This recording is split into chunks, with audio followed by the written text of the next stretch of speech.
তোমার মনটা ভালো নেই। আমার মন কিন্তু খুব ভালো। আমার সমস্ত ভালো লাগা দিয়ে তোমার মনটাকে রাঙিয়ে দিতে চাই। মাঝে মাঝে না আমি তোমার কথার ঠিক অর্থ বুঝতে পারি না। থাক, তাতে আমার রক্ষে। প্রাণের প্রকাশ ধরা পড়ে তারা খাওয়ার ভয় নেই। প্লিজ জোর করো না। জোরের কি দেখেছ? সামলাতে পারবে না। আমি বসলাম, তুমি রেডি হয়ে নাও, যাও। দেখো, আজকে ছুটির দিন, আমার একা থাকতে ইচ্ছে করছে।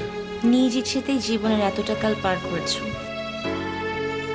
কি পেয়েছো? চার দেয়ালের অন্ধকার গুহায় শত অপরাধ নিয়ে লুকোনো প্রচেষ্টা। বাকিটা সময় না হয় আমার ইচ্ছেতেই চললে। যাও যাও যাও, রেডি হয়ে এসো।